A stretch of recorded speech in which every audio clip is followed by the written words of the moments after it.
তাহলে কেন ওকে বাঁচাইলি? সোহান যে চলে গেছে তার জন্য নিজে তো কষ্ট পাইতেছিস, আর অন্যকেও কষ্ট দিতেছিস। আর কত সোহান, তুই যদি ওকে মেনে না নিস তাহলে এক্ষুনি ওকে গলা টিপে মেরে ফেল। বা রোজার কাছে চলে গেছেন মানে আমার রুমে, আর আমি হল রুমে বসে আছি, কি করব ভাবছি। দরজায় কেউ কড়া নাড়লো, খুলে দেখি ডক্টর। রোজাকে দেখে বলল, না খাওয়ার কারণে শরীর দুর্বল হয়ে গেছে, তাই অজ্ঞান হয়ে গেছে, কিছুক্ষণের মধ্যেই জ্ঞান ফিরে আসবে। বলেই ডাক্তার চলে গেল। মা রোজার পাশে বসে রোজার মাথায় তেল পানি দিতে লাগলো। আমি পাশে বসে দেখছি, কি মায়াবী চেহারা। যে কেউ রোজাকে ভালোবাসতে চাইবে। আমি ভালোবাসতাম, কিন্তু আমার সবটা জুড়ে আছে শুধু রিয়া। রোজার জ্ঞান ফিরল, চেয়ে দেখে মা আর আমি পাশে বসে আছি। রোজার জ্ঞান ফিরেছে দেখে মা খাবার আনতে গেল। আমি রোজার দিকে চেয়ে আছি, আর রোজা আমার দিকে। মা খাবার নিয়ে রুমের ভিতরে ঢুকলো। রোজার পাশে বসে ভাত মাখতে শুরু করলো। এরই মধ্যে রোজা বলল, আম্মু আমি ভাত খাবো না। কেন খাবি না? না খেয়ে তো মরতে বসছিলি। তোমার ছেলেও তো না খেয়ে আছে। কে বলছে যে আমি না খেয়ে আছি? কে বলবে? আমি বলছি। আমার উপর রাগ করে তো আপনি বাসায় খান না। থাক, ওর সাথে কথা বলা লাগবে না, তুই হা কর মা। মা রোজাকে কথাটা বলল। না আম্মু আমি খাবো না। তুই না খেলে তো তোর শরীর আরো খারাপ হয়ে যাবে মা। ওনাকে বলেন উনি টাইম টু টাইম বাসায় খাবে আর আমাকে এখন খাওয়ায় দিবে, তাহলে আমি খাবো। মা আমার দিকে চেয়ে আছে। আমি মাকে ইশারায় বললাম, ভাতটা খাওয়াই দে। মা আমি পারবো না। চুপচাপ খাওয়াই দে, আমি বাহির থেকে ঔষধ নিয়ে আসতেছি। বলেই মা ভাতের প্লেটটা আমার হাতে দিয়ে চলে গেল। আমি আর কি করব, অনিচ্ছা থাকা সত্ত্বেও চুপচাপ খাইয়ে দিতে লাগলাম। খাওয়া শেষে মা রুমে আসলো। আমি উঠে বাথরুমে চলে গেলাম। বাথরুমে ঢুকে কান পেতে শুনতে লাগলাম বাইরে মা আর রোজা কি কথা বলে। তুই ওর জন্য কেন শুধু শুধু নিজেকে কষ্ট দিস?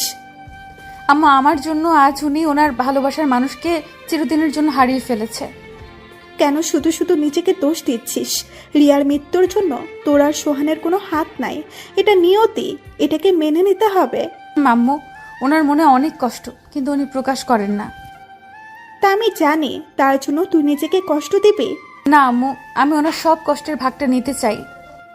আস্তে আস্তে সব ঠিক হয়ে যাবে, ধৈর্য ধর। বলেই মা চলে গেল।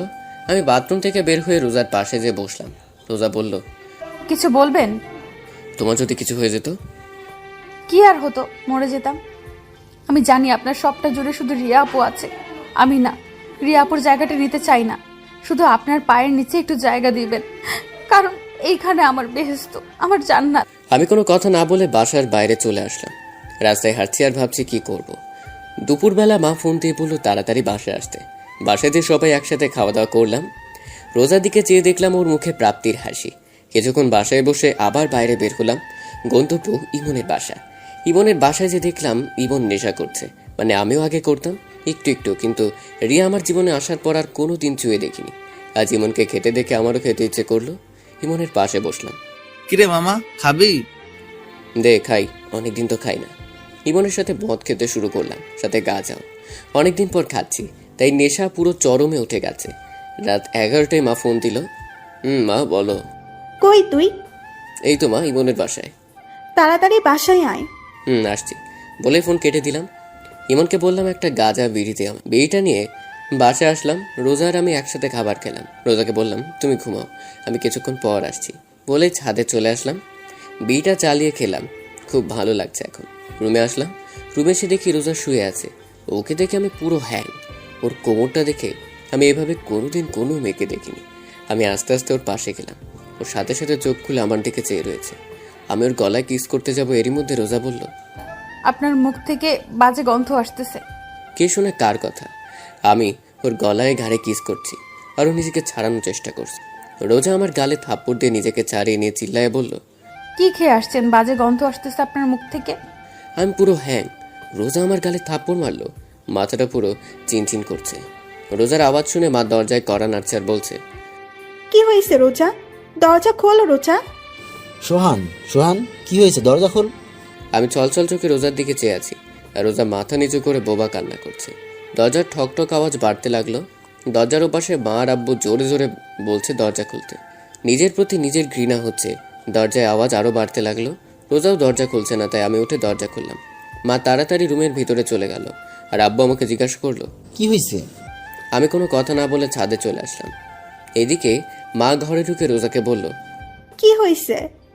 রোজা কোনো কথা না বলে মাকে জড়িয়ে ধরে কান্না করতে লাগলো। মা বোঝার চেষ্টা করছে আসলে ঘরের ভিতর কি হয়েছে।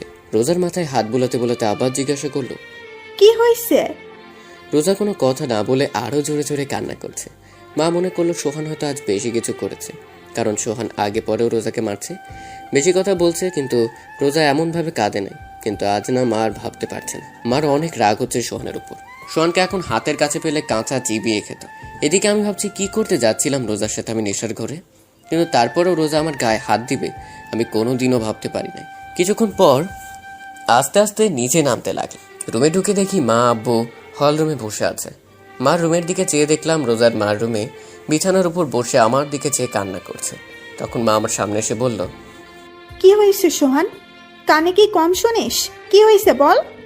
আমি কোনো কথা না বলে রুমের দিকে যেতে লাগলাম। তখনই আব্বু আমার ঘাড়ে হাত দিয়ে তার দিকে আমাকে ঘুরিয়ে ঠাস ঠাস করে 2টা থাপ্পড় মারে। আমি এবার অবাক হলাম, কেননা আমার আব্বু আমার গায়ে আমার জানা মতে কোনোদিন হাত দেয়নি, কিন্তু আজ রোজার জন্য আমার গায়ে হাত দিল। আমাকে মারতে দেখে রোজা রুম থেকে দৌড়ে বের হয়ে আমাকে জড়িয়ে ধরে বলতে লাগলো, আমার স্বামীকে কেউ আমার জন্য মারবেন না। আমি রোজাকে ছাড়িয়ে নিয়ে বললাম, আজ তোমার জন্য আমার আব্বু আমার গায়ে হাত দিল, আরো কত কিছু দেখার বাকি আছে আল্লাহই জানে। বলে রুমে চলে আসলাম। আমার পেছন পেছন মা আর রোজা রুমে ঢুক। মা আমাকে বলতে লাগলো, দেখ সোহান, এইভাবে চলতে থাকলে কেউই ভালো থাকবে না, না তুই না রোজা না আমরা, বাকিটা তোর হাতে। বলে মা রুম থেকে চলে গেল। রোজা দরজা লক করে আমার পা জড়িয়ে ধরে কান্না করতে লাগলো। আমাকে আপনি মাফ করে দিন, বিশ্বাস করেন আমি আপনাকে মারতে চাইনি, আমাকে মাফ করে দিন। আর বলতে লাগলো, বলে হাউমাউ করে কান্না করতে লাগলো। আচ্ছা ঠিক আছে, তুমি ঘুমিয়ে পড়ো। ও তারপরে আমার পা ধরে কান্না করতে লাগলো। আমি রোজাকে ডানা ধরে ওকে উঠিয়ে বললাম, যাও ঘুমিয়ে পড়ো, রাত অনেক হয়েছে। ও যে গালে আমাকে মারছে ওই গালে আলতো করে হাত দিয়ে বলল, সত্যি মাফ করছেন তো? আমি ওর হাতটা গাল থেকে সরিয়ে বললাম, মাফ করেছি, আর তুমি আমাকে মাফ করে দিও। আসলে আমি একটু নেশা করেছিলাম তো, তাই ওই টাইমে মাথা ঠিক ছিল না।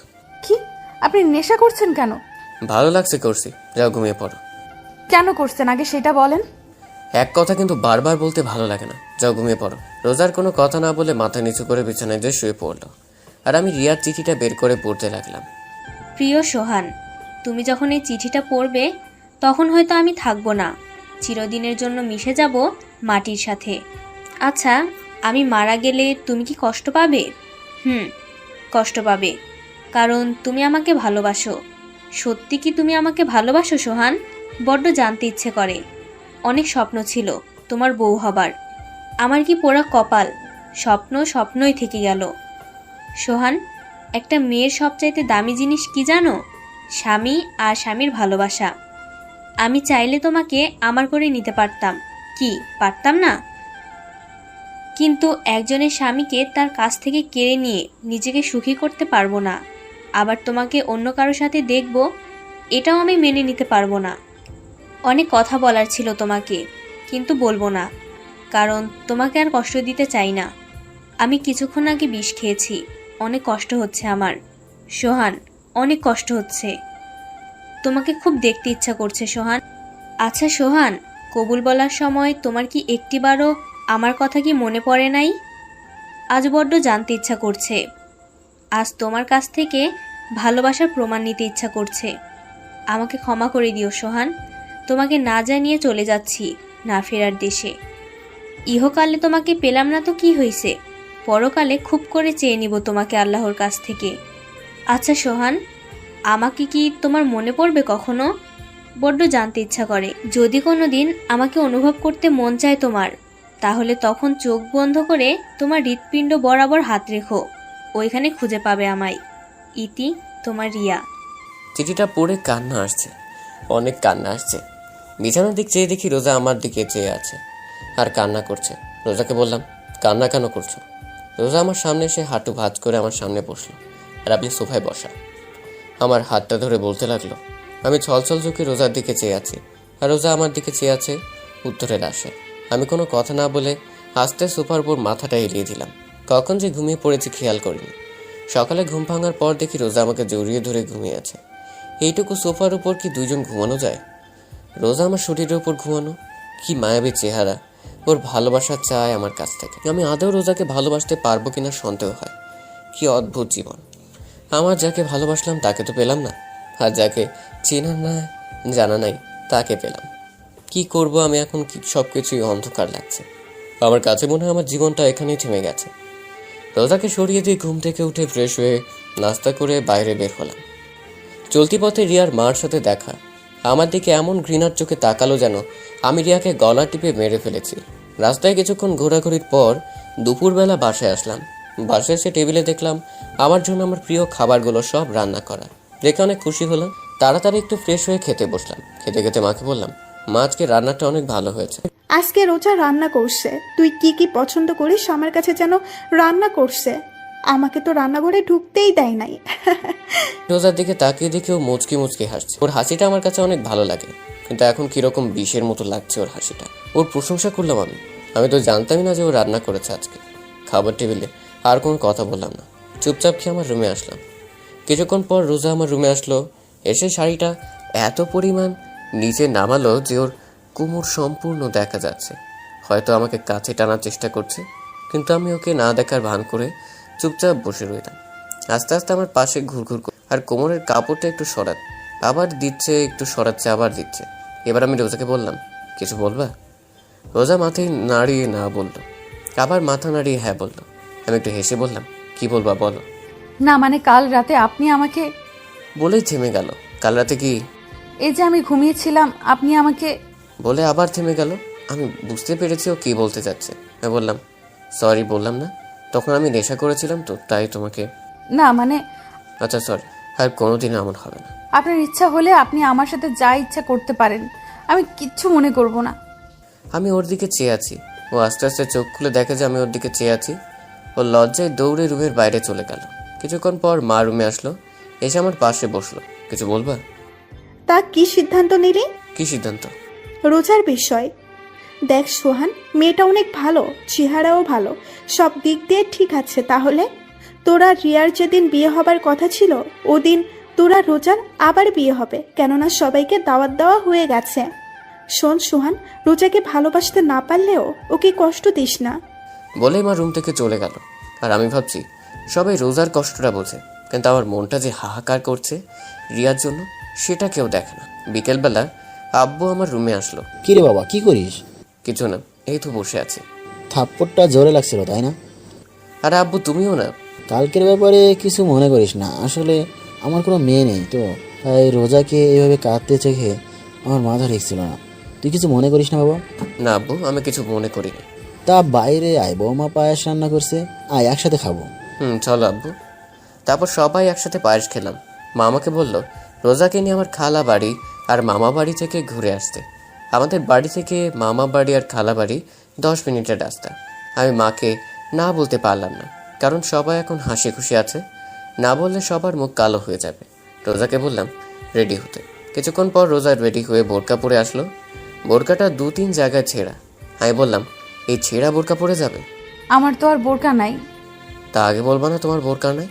আগে মার্কেটে চলো, তোমার কি কি লাগবে কিনে এনে তারপর মামার বাড়ি যাও। বলেই রোজাকে নিয়ে বের হতে যাব।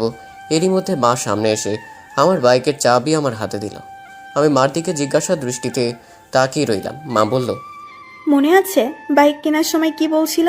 যে আমি বিয়ে করব, তখন বাইকে করে আমার বউকে নিয়ে ঘুরবো। এর আগে আমি বাইক চালাবো না, তা এখন বউ আছে, বউকে নিয়ে বাইকে ঘুরতে যাচ্ছ, তো বাইক নিয়ে যাও। বলেই মা আমার হাতে কিছু টাকা দিয়ে চলে গেল। ছোট ভাইয়ের দিকে চেয়ে দেখেও মিটমিট করে হাসছে। নিজের উপর নিজেরই রাগ হচ্ছে, কেন যে ওই দিন এই কথা বলতে গেলাম। বাইক নিয়ে বের হলাম। এলাকার সবাই আমাদের দিকে চেয়ে আছে একটু ঘৃণার চোখে। বন্ধু বান্ধব তো আমার সাথে কথাই বলে না, শুধুমাত্র ইমন ছাড়া। মার্কেটে এসে কেনাকাটা করে আবার বাসে আসলো। রোজা বোরকা চেঞ্জ করে আসলো। প্রথমে মামা বাড়ি আসলাম, কথাবার্তা বলে খালার বাড়ি আসলাম। খালার বাসায় কিছুক্ষণ বসে বাসার দিকে রওনা দিই। রোজাকে আজ অনেক খুশি লাগছে। রোজা সবার সাথে এমনভাবে কথা বলছে মনে হয় এনারা সবাই রোজার সাথে যুগ যুগ ধরে পরিচয় আছে। বাসায় আসলাম, এসে হাত মুখ ধুয়ে বিছানায় শুয়ে শুয়ে ভাবছি রিয়ার কথা। রিয়া নামটা শুনে ওকে ভালোবেসে ফেলেছিলাম। রিয়ার কথা আমার মাথা থেকে যাই না। সারাদিন ওকে মনে না পড়লেও রাতে চোখ বন্ধ করার সময় রিয়ার কথা আমার মনে পড়ে, কুড়ে কুড়ে খায় আমাকে রিয়ার সাথে কাটানো স্মৃতিগুলো। রোজা রুমের ভিতর ঢুকলো আর বলল, আম্মু ভাত খেতে ডাকে। আমার এখন ভালো লাগছে না, পরে খাবো। এই কথা বলার সাথে সাথে রোজা আমার পাশে এসে আমার কপালে হাত দিয়ে বলল, কেন ভালো লাগতেছে না? শরীর ঠিক আছে তো? আমি রোজার হাতটা আমার কপাল থেকে সরিয়ে বললাম, আরে বাবা তেমন কিছু না, এমনি পরে খাবো। রোজা মুখটা কালো করে বাইরে চলে গেল। কিছুক্ষণ পর মা রুমে আসলো। কিরে, তুই বলে ভাত খাবি না? পরে খাবো বললাম তো রোজাকে। রোজা না খেয়ে আছে বলছে, তুই না খেলে নাকি খাবে না। মা, আমার এসব আলগা পিরিত কিন্তু ভালো লাগে না। চুপচাপ খেতে আয়। বলে মা চলে গেল। আমিও খাইতে যাইনি, আমার এসব আলগা পিরিত মোটেও ভালো লাগে না। কিছুক্ষণ পর বাইরে থেকে আব্বু ডাকছে ভাত খেতে। একরাশ রাগ নিয়ে খাবার টেবিলে গেলাম। খাবার খেয়ে রুমে আসলাম। রোজা মার সাথে একটু কাজ করে রুমে আসলো। আমি বিছানায় শুয়ে আছি, রোজা এসে আমার পাশে শুয়ে পড়লো। আমি উপরের দিকে চেয়ে আছি আর রোজা আমার দিকে। আমি ওর দিকে ফিরে বললাম, কি হলো ঘুমাও? রোজা একদিনে আমার দিকে চেয়ে আছে। ওর মুখের সামনে আঙ্গুল দিয়ে তুড়ি বাজিয়ে বললাম, কি হলো শুনতে পাও না? কি হয়েছে? বলছিলাম কি, ওইভাবে তাকিয়ে কি দেখো? আমার স্বামী কে? তা দেখা কি হয়েছে? হইলে ঘুমো। না, দেখা হয় নাই। তাহলে তুমি দেখো, আমি ঘুমাই। আপনি এরকম কেন? কিরকম? এই যে আমার সাথে ভালো মতো কথা বলেন না, একটু ভালোবাসেন না। আমি চুপ করে আছি। এই প্রশ্নের উত্তর আমার কাছে নেই। আমার চুপ থাকা দেখে রোজা আমার বুকের উপর হাত দিয়ে একদম মুখের কাছে মুখটা এনে বলল। একটু ভালোবাসলে কি হয়? আমি রোজাকে আমার কাছ থেকে সরিয়ে বললাম, সবকিছু জেনেই কথা বলো কি? রোজা আমার আরো কাছে এসে বলল, স্বামী হন আমার, প্রেমিক না। তোরও বুঝি না, ভালো না বাসলে রিয়া আপুর মতো আমিও বিষ খেয়ে মরে যাব। আমি একটু ভয় পেয়ে গেলাম রোজার মুখে এমন কথা শুনে। আমি চুপ আছি দেখে রোজা আবার বলতে লাগলো, কি ভালোবাসবেন নাকি? আমি এখনো চুপচাপ রইলাম। এবার রোজা আমার পেটের উপর উঠে বসলো আর পুরো ঝুঁকে ওর মুখটা আমার মুখের কাছে এনে বলল, একটু ভালোবাসেন না? আমার কাছ থেকে কোনো উত্তর না পেয়ে আমার হাতটা নিয়ে ওর মুখে আমার হাত বোলাতে লাগলো। একটু আদর করেন না? আমি হাতটা ওর হাত থেকে চিনিয়ে নিলাম আর ওর সাথে সাথে আমার মুখে গলায় বুকে অগণিত চুমু দিতে লাগলো। আমি পাগল হয়ে যাচ্ছি, মন চাচ্ছি রোজার ভিতর ডুব দিতে, কিন্তু রোজা পাগলের মতো চুমু দিতে লাগলো। আমি কোনো প্রকার রেসপন্স করছি না। এই প্রথম কোনো মেয়ে আমাকে লিপকিস করলো। আমি আর নিজেকে ধরে রাখতে পারিনি। আমি কেন অন্য যে কোনো পুরুষ নিজেকে ধরে রাখতে পারবে না এরকম বিলিয়ে দিলাম নিজেকে রোজার মাঝে। মিশে গেলাম দুজনে এক অন্যরকম সুখের জগতে। সকালে বৃষ্টির মতো টুপটুপ করে পানি পড়ছে মুখের উপর। চোখ মেলে তাকিয়ে দেখি রোজা গোসল করে এসেছে আর ওর চুলের পানি আমার মুখের উপর ফেলছে। আমি রোজার দিকে চেয়ে আছি, অনেক সুন্দর লাগছে ওকে আজ। কিরকম কাটলো রাতটা? আমি রোজার দিকে তাকিয়ে বললাম, আমার কাছ থেকে নিজের অধিকারটা নিয়ে নিলে? একটু অভিমান নিয়ে কথাটা বললাম। রোজা একটু রাগি লোক নিয়ে একদম আমার কাছে এসে বলল, স্বামীর কাছ থেকে স্ত্রীর অধিকার নিলাম, তাতে আপনার কি? আর হ্যাঁ, আজকের পর থেকে আজ রাতে যেভাবে ভালোবাসছেন প্রতিদিন এইভাবেই ভালোবাসবেন আমাকে। নইলে কি? বলে রোজা আমার কপালে আলতো করে একটা চুমু দিয়ে চলে গেল। দরজার সামনে দাঁড়িয়ে রোজা আবার বলল, গোসল করে তাড়াতাড়ি নাস্তা করতে আসেন। বলে চলে গেল। গোসল করে নাস্তার টেবিলে আসলাম। রোজাকে দেখে মনে হচ্ছে ও হাসি খুশি ভাবে সবার সাথে কথা বলছে। এরকম ভাবে খুশি রোজাকে আগে পরে কখনো দেখি না আমি। মা রোজাকে জিজ্ঞাসা করলো, কিরে রোজা, তুই তো মনে হয় আজ অনেক খুশি। রোজা মাকে ইশারায় বলল, তা জানতে পারি এত খুশির কারণ কি? তা তো বলা যাবে না আম্মু। রোজাকে মার সাথে এভাবে কথা বলতে দেখে আমার গা জ্বলছে। কোনো রকম নাস্তা করে বাইরে বের হতে যাব, সামনে এসে রোজা পথ আটকালো আর বলল, কোথায় যাওয়া হচ্ছে শুনি? রোজা এমনভাবে কথাটা বললো আমার রাগ উঠে গেল। তারপর আমি শান্তভাবে বললাম, সামনে থেকে সরো। রোজা আবারও বলল, আমি কি বললাম শুনেন নাই নাকি?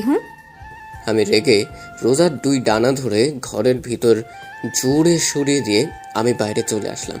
বাইরে কিছুক্ষণ ঘোরাফেরা করে বাসায় আসলাম। দেখলাম দরজা খোলা। ভিতরে ঢোকার সাথে সাথে দেখলাম রক্ত আর রক্ত। বাসায় মা, আব্বা, ছোট ভাই, রোজা কেউ নেই। আমার প্রচুর ভয় করতে লাগলো। আমার পুরো শরীর কাঁপতে লাগলো। কি হলো? মারে আব্বাকে ফোন দিলাম কিন্তু তাদের বাসায় নেই। সজীবকে ফোন দিলাম, সজীব সাথে সাথে ফোন ধরে বলল, ভাইয়া তুমি কোথায়? কাঁদতে কাঁদতে কথাগুলো বলল সজীব। কেন, কি হয়েছে? তুমি তাড়াতাড়ি খুলনা মেডিকেলে আসো। কার কি হয়েছে? রোজা ভাবি। কি কি হয়েছে রোজা? তুমি তাড়াতাড়ি আসো। বলে ফোন কেটে দিল। আমি বাইক নিয়ে হাসপাতালে গেলাম। ভিতরে ঢুকে দেখলাম না, আব্বা সজীব অপারেশন থিয়েটারে বাইরে দাঁড়ানো। আমি তাদের পাশে দাঁড়ালাম। বা আমাকে দেখার সাথে আমার সামনে ঠাস ঠাস করে আমাকে থাপ্পড় মারল আর বলতে লাগলো, এত ঘৃণা করিস রোজাকে? মা? চুপ, আয় না, অনেক সহ্য করছি, আয় না। তোর মতো ছেলে আমি জন্ম দিছি ভাবতেও ঘৃণা করে। তোর মতো ছেলের আমার বাড়ির কোনো স্থান নাই। জামা কাপড় নিয়ে বের হ বাড়ি থেকে, যা। আমি আব্বুর দিকে তাকিয়ে বললাম, আব্বু তুমি কিছু বলবা না? বাড়ি থেকে বের হয়ে আমাদের একটু শান্তিতে থাকতে দে। আমি আর কোনো কথা না বলে বাইক নিয়ে বাসায় আসলাম। বাইকটা রেখে জামা কাপড় একটা ব্যাগে নিয়ে বাসা থেকে বের হয়ে পড়লাম। কোথায় যাব জানি না। দুপুরবেলা রোদের তীব্র তাপে উদ্দেশ্যহীনভাবে হাঁটছি রাস্তায়, আর ভাবছি কি করলাম আমি, কি কারণে মা আব্বু বের হয়ে যেতে বললো আমাকে বাড়ি থেকে। ঢাকার একটা টিকিট কাটলাম, ঢাকা যাব। ওইখানে যে কিছু একটা করা যায়। বাসে উঠে চলে আসলাম ঢাকা। বন্ধু বিজানের কাছে আসলাম। ও তো আমাকে দেখে পাগল। দোস্ত, কতদিন পর দেখলাম তোকে। এই তো 2-3 বছর পর। হালা, 4 বছরের বেশি। হুম। আচ্ছা, তুই একটু রেস্ট নে, আমি আসতেছি। তোর আব্বু আম্মু কোথায়? তারা নানা বাড়ি গেছে, 5-6 দিন পরে আসবে। মিজান বলেই বাইরে চলে গেল, আর আমি ঘুমিয়ে পড়লাম। বিকেলে ঘুম থেকে উঠে খাওয়া দাওয়া করে আমি আর মিজান বাইরে কিছুক্ষণ ঘোরাঘুরি করে বাসে আসলাম। ছাদে বসে মিজান এসে পাশে বসলো আর বলল, তা মামা, তোমার এই মন খারাপের কারণ জানতে পারি? মিজানকে সব বললাম। সব শুনে মিজান বলল, তা রোজার কি হয়েছে? তা তো দোস্ত আমিও জানি না রোজার কি হয়েছে। আচ্ছা, এখন তুই কি করবি?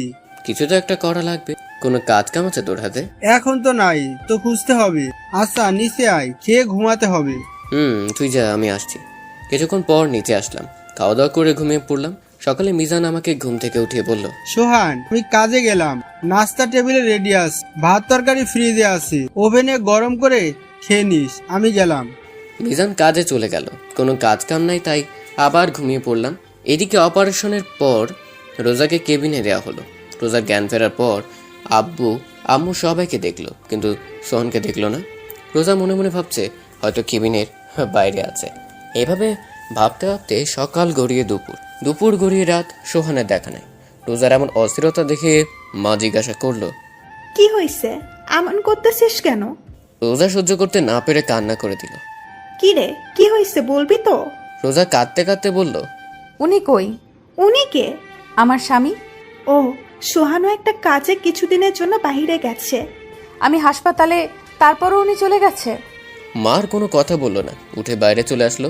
আর রোজা মনে মনে ভাবছে, আমার চাইতে কাজ বড় ওনার। আসুক উনি, আর কথা বলবো না ওনার সাথে। কিভাবে নিজেকে। রোজার মনে অভিমান জমতে থাকে সোহানের প্রতি। এদিকে রাতে, দোস্ত, একটা কাজ আছে, করবি? কি কাজ? ড্রাইভারি। তুই তো ড্রাইভ করতে জানিস। আচ্ছা, আমি কি করব? কবে থেকে যাব? সকালে তুই আর আমি যে কথা বলবো, আর বেতন 15 বা 16,000 দিতে পারে। করবি তুই? শখের বসে গাড়ি চালানো শিখেছিলাম, কিন্তু এখন তারপর ঘুমিয়ে পড়লাম। সকালে যে কথাবার্তা বলে কাজে লেগে গেলাম। এভাবে দেখতে দেখতে 10 দিন কেটে গেল। সোহান আর রোজার আবার বিয়ে হবার কথা ছিল, কিন্তু সোহান নাই, তাই বিয়েও হয় নাই। রোজাই 10 দিনে 1000 বারের উপর মা আব্বুকে জিজ্ঞাসা করলো সোহানের কথা। উনি কোথায় আছে, কি করে, কবে আসবে ইত্যাদি। সোহানের আব্বু আম্মু কৌশলে এড়িয়ে যায় রোজার থেকে। রোজা একা একা থাকতে পারছে না, দম বন্ধ হয়ে আসছে রোজার। একটা মুহূর্ত সোহানকে ছাড়া ভাবতে পারে না রোজা। এভাবে দেখতে দেখতে আরো 20 দিন কেটে গেল। রোজায় কয়েকদিনে ভালোভাবে লক্ষ্য করলো যে ও হাসপাতাল থেকে আসার পরে কাউকে সোহানের সাথে কথা বলতে দেখে না। ফোনে কেউ সোহানের কথা জিজ্ঞাসা করে না, সবাই যে যার কাজে ব্যস্ত থাকে। তাহলে সোহান কোথায় গেছে আজকে আমার জানতে হবে। সোহান রোজা সোজা সজীবের রুমে গেল, যে সজীবকে জিজ্ঞাসা করলো, সজীব, তোমার ভাইয়া কই? ভাইয়া তো একটা কাজে বাইরে গেছে, কয়দিন পরে চলে আসবে। সজীব, তোমার ভাইয়ার কসম, তোমার ভাইয়া কোথায় আমাকে বলো। না মানে ভাবি। সজীব। সজীব আমতামতা করে বলল, ভাইকে বাসা থেকে বের করে দিয়েছে আব্বু আম্মু। রোজা কথাটা শুনে ধপ করে নিচে বসে পড়ল আর বলল, কেন? তোমার জন্য। আমার জন্য মানে? ওই দিন তোমাকে ধাক্কা দিয়ে ফেলে দিয়েছিল, তাই তোমার মাথা ফেটে রক্ত পড়ছিল। আমরা তোমাকে হাসপাতালে নিয়ে গিয়েছিলাম, তখন ভাইয়া হাসপাতালে আসে। তখন মা আব্বা তাকে বাসা থেকে বের হয়ে যেতে বলছিল। তখন ভাইয়া চলে যায়। ভাইয়া এখন কোথায় আছে আমরা জানি না। রোজা হাউমাউ করে কান্না করতে লাগলো। রোজার চোখ থেকে কান্নার স্রোত বইতে লাগলো। রোজার কান্নার আওয়াজ শুনে সোহানের মা রুমে ঢুকলো। সজীবের দিকে তাকালো। সজীব ইশারায় মাকে বলল, সব বলে দিছি। মা আসতে রোজার মাথায় হাত রাখলো।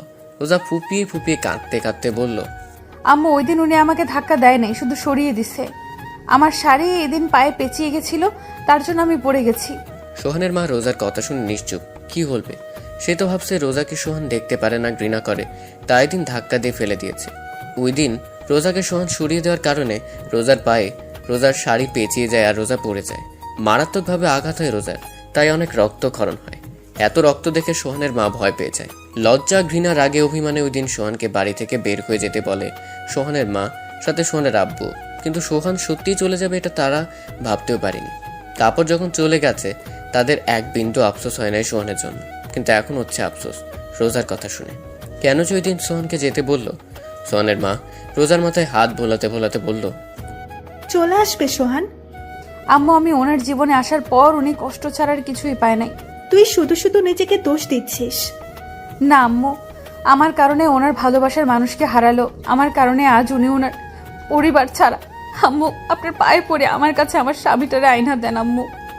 রোজার এভাবে কান্না করতে দেখে সোহানের মারও কান্না চলে আসে। সোহানের মা কান্না করতে করতে বলল, তোর স্বামীরে যেভাবেই হোক তোর কাছে এনে দেবো মা, তুই একদম ভেঙে পড়বি না।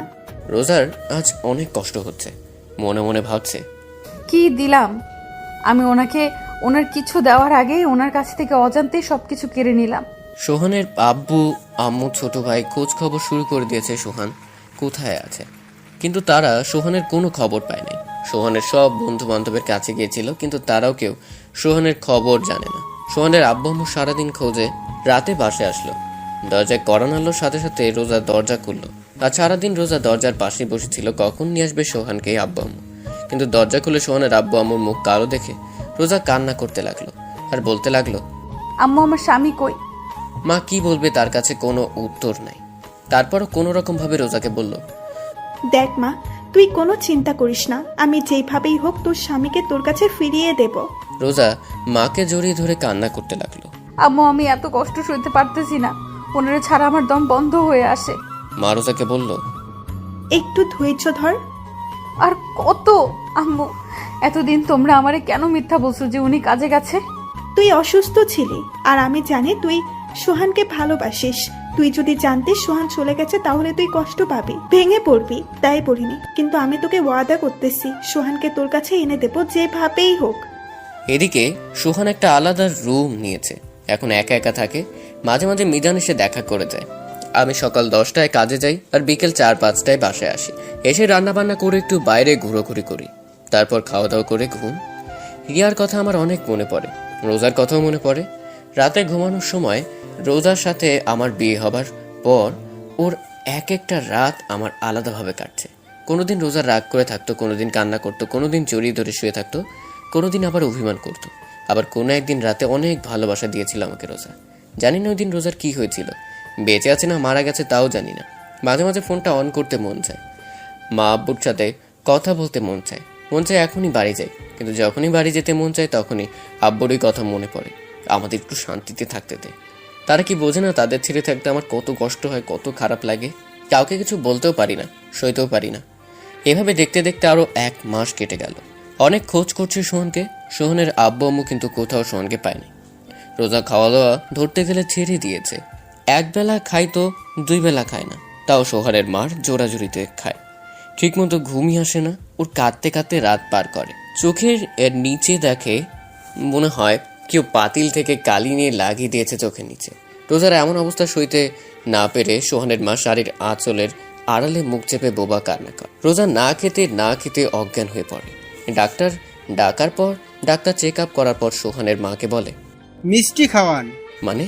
মানে আপনি দাদি হতে চলছেন। মা আব্বু এই কথা শুনে খুশিতে কান্না করে দিল। রোজার জ্ঞান ফেরার পর রোজার জন্য খাবার আনলো, বা মাখতে মাখতে মা বলল, এখন থেকে আর না খেয়ে থাকবি না, কারণ এখন আর তুই একা না, বুঝলি? মানে? আর আমি এখন ভাত খাবো না? চুপচাপ খা, না খাইলে আমার দাদু ভাই কষ্ট পাবে। দাদু ভাই মানে? আরে পাগল, তোর গর্ভে তোর স্বামীর সন্তান। রোজার পেটের উপর হাত দিয়ে অবাক চোখে সোহানের মার দিকে চেয়ে আছে। সোহানের মা ইশারায় মাথা নাড়িয়ে রোজাকে হ্যাঁ বলল। রোজা ডুকরে কেঁদে উঠল। সোহানের মা বাম হাত দিয়ে রোজাকে জড়িয়ে ধরে বলল, এখন থেকে আর তুই নিজেকে নিজে কষ্ট দিবি না, এখন তোর ভেতর কিন্তু ছোট্ট সোহান বড় হচ্ছে। রোজা অনবরত কান্না করছে। আস্তে আস্তে রোজাকে ভাত খাওয়ানোর পর রোজাকে শুইয়ে দিয়ে সোহানের মা চলে আসলো। রোজা বিছানায় শুয়ে শুয়ে একা একা বলছে, কোথায় আপনি? আমার কথা কি আপনার মনে পড়ে না? আমি কি করছি? আমাকে এভাবে কেন কষ্ট দেন? আমারেও নিয়ে যাইতেন আপনার সাথে। আমার ভালো লাগে না আপনারে ছাড়া। আপনি কেন বোঝেন না? পাগলের মতো একা একা কথা বলতে থাকে রোজা। এভাবে দেখতে দেখতে আরো 1 মাস চলে গেল। রোজা এখন নিজেকে একটু শক্ত করেছে, কারণ তার স্বামীর সন্তান তার গর্ভে। বিয়ের পর সোহানকে কিছুই দিতে পারে নাই রোজা, তাই সোহানকে যেদিন আসবে সেদিন সোহানকে সোহানের সন্তান দেবে। সোহানের মা সারাদিন রোজার আশেপাশে থাকে, রোজাকে কোনো কাজ করতে দেয় না। রোজার কখন কি প্রয়োজন রোজার বলার আগেই এনে দেয়, কিন্তু সোহানকে এনে দিতে পারলো না। সোহানের মা অনেক কবিরাজের কাছে গেছে সোহানকে ফিরিয়ে আনানোর জন্য। কবিরাজরা তাবিজ টুবিজ দিছে, কিন্তু তাতে কোনো কাজ হয় নাই। রিয়ার আম্মু কিভাবে সোহানের বিয়েটা হয়েছে সেটা জানার পর রোজাকে দেখতে আসছিল। উনি ওনার ভুলটা বুঝতে পারে যে এই বিয়েতে সোহানের কোনো মত ছিল না, শুধু সোহানের আব্বু আম্মুর জন্য দয়া করে বিয়েটা করেছে। রোজা এতিম জেনে রোজাকে রিয়ার স্থান দেয় রিয়ার মা। রোজাকে মেয়ে হিসেবে মেনে নেয় রিয়ার মা। রিয়ার মা সোহানের আম্মুকে বলে সোহান যেদিন আসবে তার পরের দিনই রোজাকে আমাদের বাড়ি থেকে অনুষ্ঠান করে উঠিয়ে দেবে সোহানের ঘরে। একটু হলেও শান্তি বিরাজ করছিল সোহানের ঘরে, কিন্তু এদিকে সোহান কাজে যায়, খায় দায়, ঘুমায়। এখন রিহার চাইতে রোজাকে বেশি মনে পড়ে। কেন জানি না মন চায় রোজার কাছে যেতে। মাঝে মাঝে মনে হয় রোজাকে আমাকে ডাকছে। কি মনে করে আজ ফোনটা অন করলাম, হাজার হাজার SMS মিসড কল, মা, আব্বু, সজীব, ইবন আরও কিছু বন্ধুদের মিসড কল আসছে। খুব বেশি অবাক হলাম রিয়ার মার মিসড কল দেখে। ফোনটা হাতে নিয়ে এসব SMS গুলো দেখছিলাম। এরই মধ্যে সজীবের ফোনটার দিকে এক ধ্যানে তাকিয়ে আছি। দেখতে দেখতে ফোনটা কেটে গেল, ধ্যানটাও ভেঙে গেল। আবার ফোন সজীবের, রিসিভ করলাম। হ্যালো ভাইয়া, তুমি কোথায়? আমি নিশ্চুপ, কোনো কথা বলছি না। সজীব হ্যালো হ্যালো বলেই যাচ্ছে। মা, মা, ভাবি, ভাবি, ও ভাবি। কি হয়েছে? ফোনের ওপাশ থেকে এই কথাগুলো শুনে ফোনটা কেটে দিলাম। কেন জানি না মার কণ্ঠস্বরটা শুনে মনটাই কিরকম একটা শান্তি লাগছে। ফোনটা অফ করে ঘুমিয়ে পড়লাম। এদিকে সোহানের ফোন অন পেয়ে সজীব অনেক খুশি হয়, কিন্তু সজীবের খুশি মাটি চাপা পড়ে যায় সোহান ফোন কেটে দেওয়াতে। সজীবের সামনে মা ভাবি দাঁড়িয়ে আছে, জিজ্ঞাসার দৃষ্টিতে তাকিয়ে আছে সজীবের দিকে। সজীব শান্তভাবে বলল, ভাইয়ার ফোন অন পাইছিলাম, ফোন ধরে হ্যালো বলে কেটে দিল, এখন ফোন বন্ধ বলতাছে। রোজা মুখটা আড়াল করে কান্না করে দৌড়তে দৌড়তে রুমে চলে গেল। বিছানার উপর লাফ দিয়ে শুয়ে কান্না করতে লাগলো। সোহানের মা দরজার আড়াল করে দাঁড়িয়ে রোজার এমন কান্না দেখে। দেখা ছাড়া যে তার আর কিছুই করার নেই। রিয়ার আব্বাম্মু, সোহানের আব্বাম্মু, সজীব, সোহানের কিছু খালাতো ভাই মিলে সোহানকে খুঁজলো, কিন্তু কোথাও পেল না। খুঁজলো বলতে সোহানের সব বন্ধুদের বাসায়, আরও টুকটাক জায়গায়। রাতে সবাই বাসায় আসলো খালি হাতে। দরজা খুলে যখন দেখে সোহান নাই, নিমিষেই মুখটা অন্ধকার হয়ে যায় রোজার। এভাবে দেখতে দেখতে আরো কিছুদিন কেটে গেল।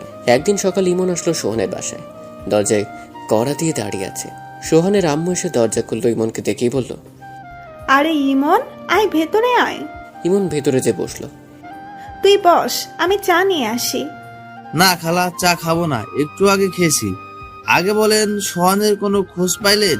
না, এখনো কোনো খোঁজ খবর পাই নাই। তুই জানিস সোহান কোথায়?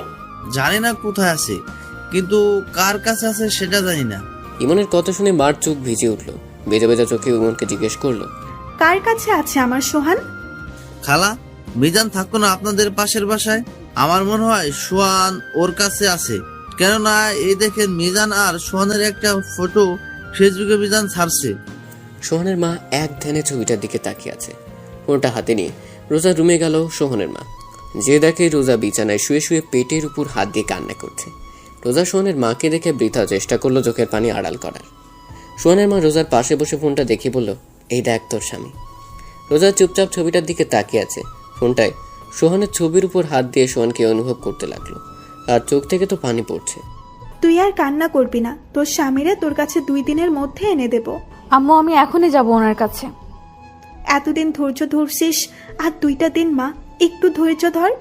এই কথা বলেই ফোনটা নিয়ে ইমনের কাছে দিল। আরো কিছুক্ষণ ইমনের সাথে কথা বলল মা।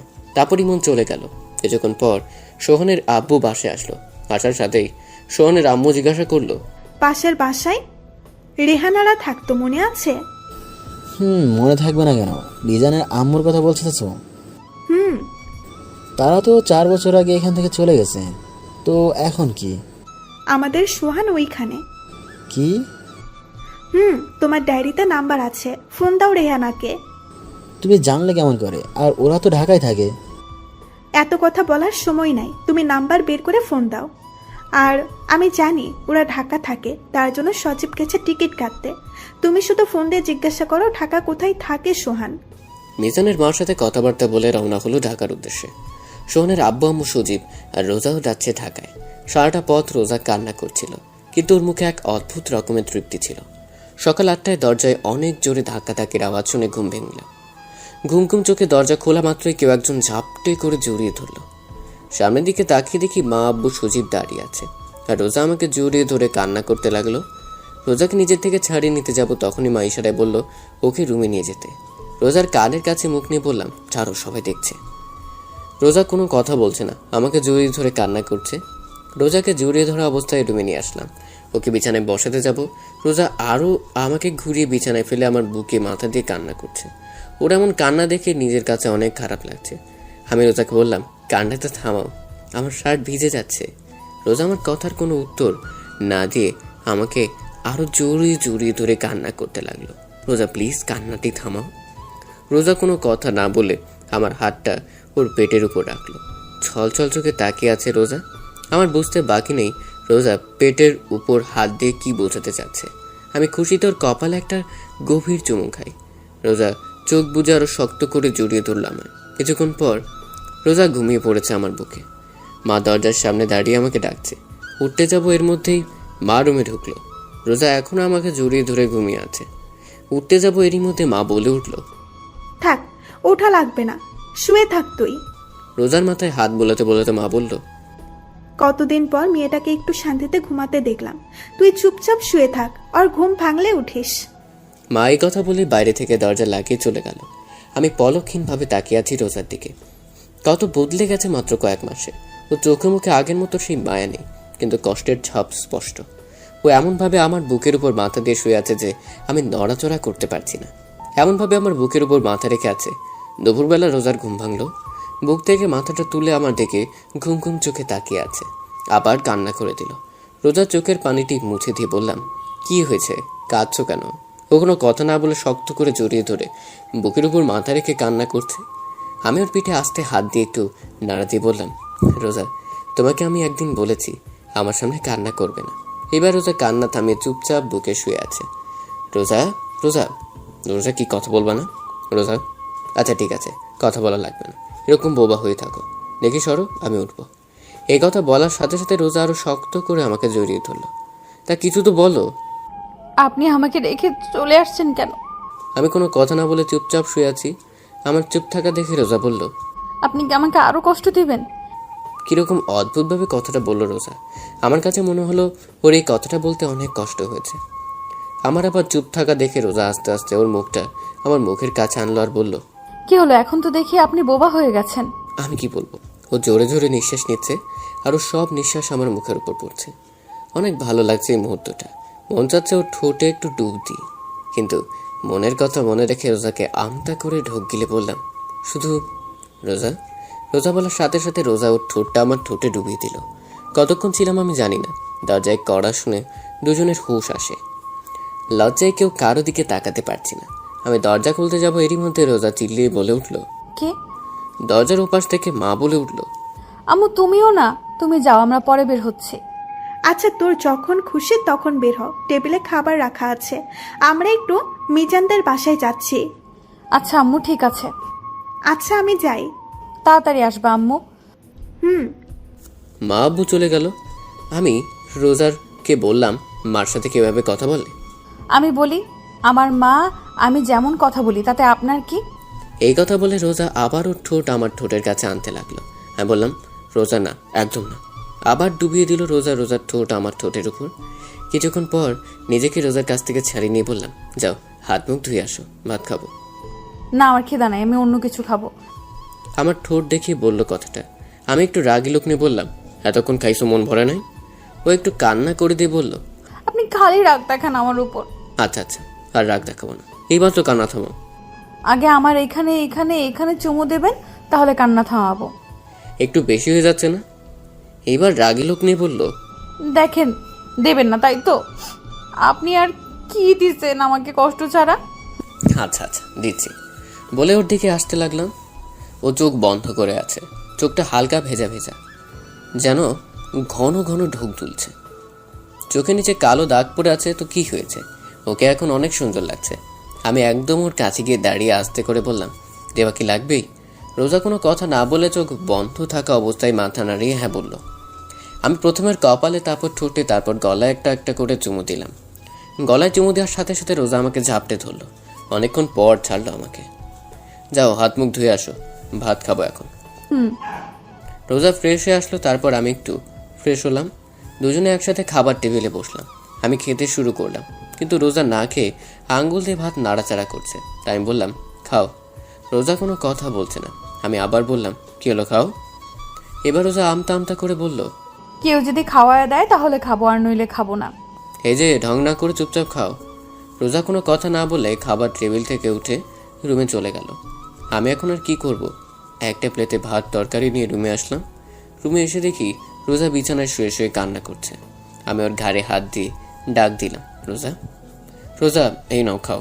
না খাইলে তো শরীর খারাপ করবে তোমার। আমি না খেলে আপনার কিছু যায় আসে? আর আমার শরীর খারাপ হলে আপনার? তোমার শরীর খারাপ হলে আমার কিছু যায় আসে না, কিন্তু আমার সন্তান তোমার গর্ভে। তোমার শরীর খারাপ হলে আমার সন্তানেরও সমস্যা হবে। নাও হা করো। এখনো মুখ ফুলে অন্যদিকে ফিরে বসে আছে রোজা। ওর শরীর আর চেহারা দেখে অনেক কষ্ট হচ্ছে। মাত্র কয়েক মাসে কি অবস্থা করেছে নিজের। আর কয়েক মাস ওর থেকে দূরে থাকলে হয়তো মরেই যেত। গাল ফুলিয়ে বসে থাকতে দেখতে আমার একদমই ভালো লাগে না। রোজাকে আবার বলতে লাগলাম, রোজা, তোমার জন্য আমার মনে একটু হলেও জায়গা আছে, কিন্তু কতখানি জায়গা হয়েছে তা আমি জানি না, কারণ আমি এখনও রিয়াকে ফিল করি, অনুভব করি। এবার রোজা আমার দিকে ফিরল আর বলল, আপনার মনে আমার জন্য যতটুকু জায়গা হয়েছে তাতেই আমার হবে, আর বাকিটুকু জায়গায় আপনি রিয়া আপুকে রাখবেন। আর ভুলেও যদি অন্য কোনো মেয়ে আমার আর রিয়া আপুর জায়গায় আসে তাহলে কিন্তু আপনার। তাহলে কি আমার? আগে আসুক না কেউ, তারপর। তা শুনি, আসলে কি করবা? আপনারে কেন বলবো? আচ্ছা বলা লাগবে না, নাও হা করো। আগে আপনি ভালোভাবে বসেন। এইভাবে তো ঠিক আছে।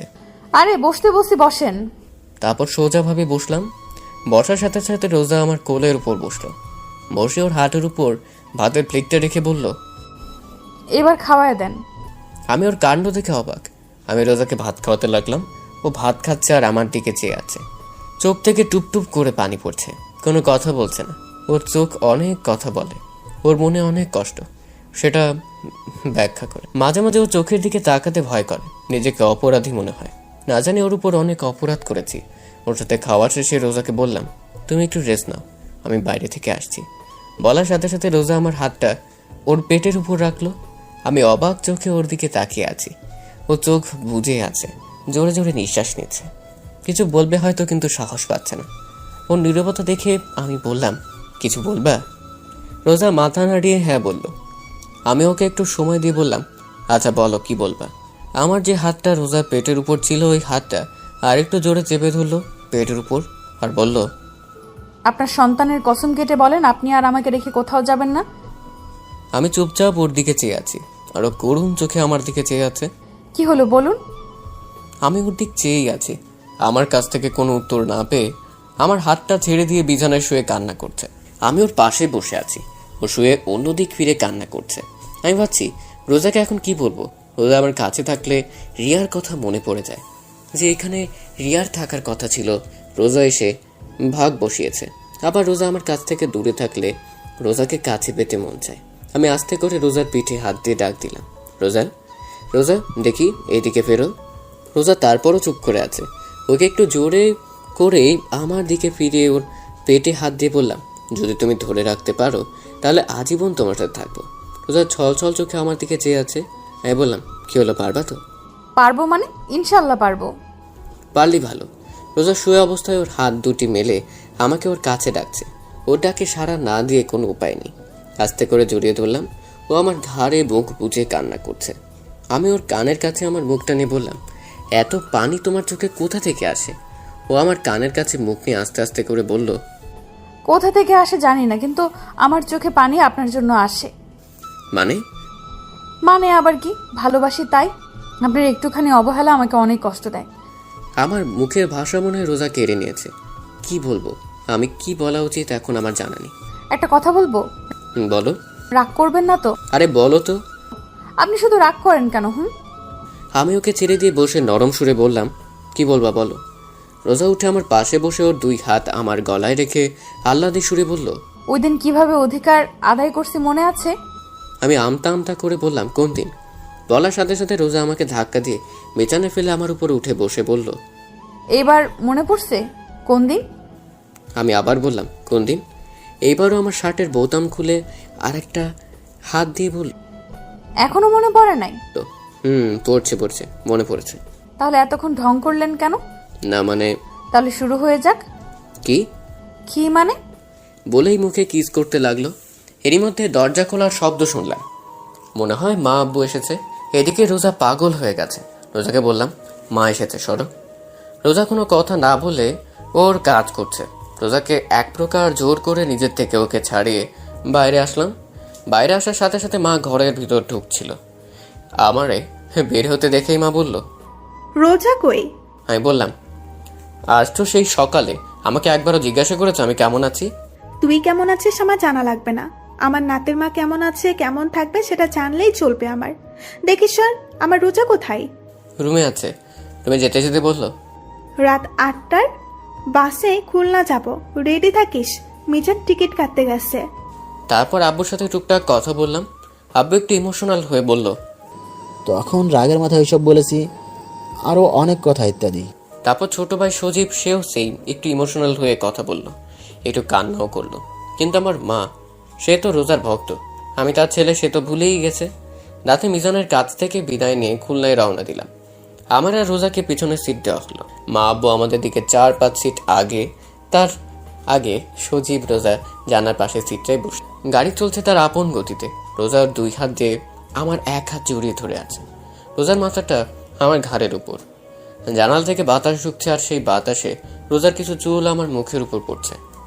অনেক ভালো লাগছে আমার। রোজার চুলে এক অদ্ভুত রকমের ঘ্রাণ আছে, কিরকম একটা মাতাল করা ঘ্রাণ। প্রায় মধ্যরাত, তখন আশেপাশে প্রায় মানুষ ঘুমে, আবার কেউ কেউ মোবাইলে ব্যস্ত। আর আমি চেয়ে আছি রোজার দিকে। অপরূপ সুন্দর লাগছে রোজাকে। কোন সময় চাঁদের আলো পড়েছে, আবার কোন সময় সোডিয়ামের আলো পড়ছে রোজার মুখের উপর, যার সৌন্দর্যকে আরো বাড়িয়ে দিয়েছে। অনেক ভালো লাগছে এই সময়টা। এভাবেই সারাটা পথ রোজার দিকে চেয়েছিলাম। বাসায় এসে আমি অবাক, কারণ বাসায় মেহমানে ভরা। মনে হয় কোনো আয়োজন হবে। রুমে আসলাম, কতদিন পর আমার নিজের রুমে আসলাম। বিছানায় গাটা এলিয়ে দিলাম। বাসা আসার পর রোজাকে আর দেখতে পাই নাই। মনে মনে ওকে খুঁজছি, কিন্তু পাই নাই। লজ্জায় কাউকে জিজ্ঞাসাও করিনি। কিছুক্ষণ পর আমার 2 খালাতো ভাই আমার রুমে আসলো। এসে বলল, ভাইয়া এই নাও, এগুলো পরে বাইরে আসো। বলে আমার হাতে একটা নতুন লুঙ্গি আর একটা গেঞ্জি দিয়ে চলে গেল। আমি ওদের কথায় পাত্তা না দিয়ে লুঙ্গি আর গেঞ্জি বিছানার পাশে রেখে চুপচাপ বিছানায় শুয়ে আছি। রোজার অপেক্ষায় আছি, কখন আসবে, কিন্তু ওর আসার কোনো নামগন্ধ নেই। কিছুক্ষণ পর মা আসলো। এসে বলল, কি হলো, তুই এখনো চেঞ্জ করিস নাই? মা এগুলো কেন পরবো? তাড়াতাড়ি কর, তোরা রোজার গায়ে হলুদ আস, আর আজ রাতে বিয়ে। মা এসব কি জন্য? তোর জানা লাগবে না, তাড়াতাড়ি পর এগুলা, পরে বাহিরে আয়। বলেই মা চলে গেল। এই রোজা যে কোথায় গেল? বাসা আসার পর এখনো আমার সামনে আসলো না। লুঙ্গি আর গেঞ্জি পরে বাইরে আসলাম। ছোট ভাইরা আমারে দেখে হাসতেছে। কোন সময় তো আমাকে লুঙ্গি পরতে দেখে নাই, তো তাই হয়তো হাসছে। আমার কিছু খালাতো মামাতো বোন আর কিছু পাড়া প্রতিবেশী হলুদ শাড়ি পরে বাইরে বের হচ্ছে। আমি আমার খালাতো ভাই শিয়াবকে বললাম, ওরা কোথায় যায়? রিয়া আপুদের বাসায়। আমি অবাক চোখে শিয়াবের দিকে তাকিয়ে বললাম, রিয়াদের বাসায় যায় কেন? আরে রোজা ভাবি তো রিয়া আপুদের বাসায়। সকালে রিয়া আপুর মা এসে নিয়ে গেছে রোজা ভাবিকে। আমি শিয়াবের কথা আগা মাথা কিছুই বুঝি নাই। তা রোজাকে কেন নিয়ে গেছে রিয়ার আম্মু? রিয়ার আব্বু আম্মু রোজা ভাবিকে রিয়ার স্থান দিয়েছে, তাই এখন থেকে রোজায় রিয়া রিয়া আপুর আব্বু আম্মুর কাছে। বুঝলাম। তা ওরা কি করতে গেছে রিয়াদের বাসায়? কি করতে যাবে, রোজা ভাবিকে গায়ে হলুদ দিতে গেছে। ও আচ্ছা, আমি রুমে যাই, দরকার পড়লে ডাক দিস। আচ্ছা। রুমে এসে বসে বসে ভাবছি, রিয়ার আব্বা আম্মুর আবার কি হলো? রোজাকে সোজা মেয়ে হিসেবে মেনে নিল। তাদের আর কোনো মেয়ে নাই তার জন্য, নাকি অন্য কিছু, এইসব ভাবছি। কিছুক্ষণ পর শিয়াব আসলো। রুমে এসে বলল, ভাইয়া চলো। কোথায়? কোথায় আবার, বাইরে আসো, এখন তোমার গায়ে হলুদ দেব। আমি আর কোনো কথা না বলে শিয়াবের সাথে বাইরে আসলাম। দূর সম্পর্কের নারীরা এসে আমাকে নিয়ে একটা পাড়াপুতা পাড়ার উপর দাঁড় করালো। কিছু কিছু মহিলারা আদি যুগের গান গাইতে লাগলো। কেউ কেউ আমার গায়ে হলুদ দিয়ে যাচ্ছে, এভাবে অনেক নিয়মকানুনের পর শেষ হলো গায়ে হলুদ। আমাকে ভালো মতো গোসল করিয়ে ঘরে নিয়ে আসলো। সন্ধ্যাবেলা একটা শেরওয়ানি পরে কিছু লোকদের সাথে রিয়াদের বাসায় গেলাম। অনেক সুন্দর করে সাজানো হয়েছে রিয়াদের বাড়ি। পুরো বাড়ি লাল নীল ছোট ছোট লাইটে ভরপুর। রিয়াদের বাড়ির ভেতর ঢুকলাম, বুকটা ধকধক করছে। বাড়িতে ঢোকার সাথে সাথে রিয়ার ছোট ভাই দৌড়ে এসে আমাকে জড়িয়ে ধরলো। আমি ওকে জড়িয়ে ধরে বললাম, কি হয়েছে? ও কোনো কথা না বলে আমার হাত ধরে বরের বসার জায়গায় বসলো। রিয়ার আব্বু আম্মু আমার আশেপাশেই ছিল, কিন্তু কোনো কথা বলে নাই আমার সাথে এখনো। ধীরে ধীরে বিয়ের কাজ শেষ হলো। রিয়ার আব্বু আম্মু এখন আমার পাশে বসা। রিয়ার মা আমার মাকে ফোন দিয়ে বললো তাদের বাড়ি আসতে। রিয়ার আম্মু আমার পাশে বসে আছে, কিছু বলবে হয়তো কিন্তু বলতে পারছে না। ওনার এরকম অবস্থা দেখে আমি জিজ্ঞাসা করলাম, খালা কেমন আছেন? কোনো কথা বলছে না, শাড়ির আঁচলটা মুখে দিয়ে অন্যদিকে ফিরে আছে। আমি আবার বললাম, মা কেমন আছেন? রিয়ার আম্মু আমার দিকে ছল ছল চোখে তাকিয়ে আছে। আমার সামনে দাঁড়িয়ে তার হাত দিয়ে আমার গাল ধরে বলল, আমাদের ক্ষমা করে দিস বাবা। আপনি এগুলো কি বলছেন? ওই দিন রিয়াকে তোরে দেখতে দেই নাই। আরে থামো, কি এসব কি কথা বলছো? না মানে ওনার কথা বলা শেষ হবার আগে আমার মা আসলো। এসে রিয়ার আম্মুকে বলল, কিসের জন্য ডাকলি? চল নতুন বউবরকে একসাথে ঘরে তুলে দেই। চল, এতে আবার আমাদের টাকা লাগে? কিছুক্ষণ পর রিয়ার আম্মু আমার হাত ধরে নিয়ে রিয়ার রুমে যেতে থাকলো। পিছে তাকিয়ে দেখি রোজাকে মা আমার পেছনে পেছনে নিয়ে আসছে। রিয়ার রুমে আসলাম। রুমে ঢোকার সাথে সাথে এক অদ্ভুত অনুভূতি হলো। মনে হলো আমার পুরো শরীরের ভিতর কিরকম জানি ঠান্ডা বাতাস বয়ে গেল। রিয়ার আম্মু আমাকে খাটে বসালো। রোজাকে আমার পাশে বসানো হয়েছে। আজ আবার রোজা বধূ সাজে সেজেছে। রিয়ার আম্মু আমার হাতটা নিয়ে সোজা হাতের উপর রাখলো, রেখে বলল, সোহান আজ থেকে রোজাকে ভালোবাসবা রিয়ার মতো, কারণ এখন থেকে আজীবনের জন্য রোজা আমার মেয়ে। এবার মা আমার আর রোজার হাত ধরে বলল, সোহান যে চলে গেছে তাকে ভেবে কোনো লাভ নাই। আমরা এখন রিয়ার জন্য দোয়া ছাড়া কিছুই করতে পারবো না। এবার আমি বললাম, দোয়া করব, আল্লাহ যেন পরকালে আমাকে রিয়ার সাথে রাখে। আমার কথা শুনে রিয়ার আম্মু আর আমার মা আমার দিকে অবাক চোখে তাকিয়ে আছে। রোজার দিকে তাকিয়ে দেখলাম মাথা নিচু করে মুখ কালো করে আছে। রোজার মুখ কালো দেখে রিয়ার আম্মু রোজার থুতনি ধরে রোজাকে বলল, ও ওর ভালোবাসার মানুষকে চাইছে আল্লাহর কাছে, তুইও আল্লাহর কাছে তোর স্বামীরে চাইবি। রোজা শুধু মাথা নাড়ে ঠিক আছে বলল। আরো অনেক কথা বলে রিয়ার মা আর আমার মা আমাকে আর রোজাকে রেখে বাইরে থেকে দরজা আটকে চলে গেল। আমি আর রোজা দুজন চুপচাপ বসে আছি, কেউ কোনো কথা বলছি না। আমি আস্তে করে বিছানায় শুয়ে পড়লাম। রোজা এখনো খাটে বসা। অনেকক্ষণ হয়ে গেল রোজা এখনো চুপচাপ বসে আছে। আমি রোজাকে বললাম, কি হলো, ঘুমাবো না? চুপচাপ আমার দিকে চেয়ে আছে। আমি আমার দু হাত মেলে বললাম, কি হলো, আসো। আমার দু হাত মেলা দেখে রোজা আমার বুকের উপর ঝাঁপিয়ে পড়লো। চুপচাপ বুকের উপর শুয়ে আছে, কোনো কথা বলছে না। রোজা, রোজা, এই রোজা, কি হয়েছে, মন খারাপ? না। তাহলে আপনি আমাকে ভালোবাসবেন তো? ভালো না বেশি উপায় আছে? শত হলেও তুমি আমার ভবিষ্যৎ সন্তানের মা। আগে বলেন, ভালোবাসবেন তো? বাঁচতে পারি, একটা শর্ত আছে। কি কি শর্ত বলেন? আমি সব মানতে রাজি আছি। আমাকে তুমি করে বলতে হবে, তাহলেই হবে। আচ্ছা ঠিক আছে। রোজা, বলো। আজকে আমাদের কি রাত? কি রাত? আজকে আমাদের বাসর রাতটা কিছু হবে না? মুখটা তুলে আমার দিকে তাকে যা দুষ্টু বলেই রোজা আমার বুকে ঝাঁপিয়ে পড়লো। আর শুরু হলো সোহানা রোজার নতুনভাবে পথ চলা। কিন্তু রিয়া থেকে যাবে আজীবন সোহানের হৃৎপিণ্ডে।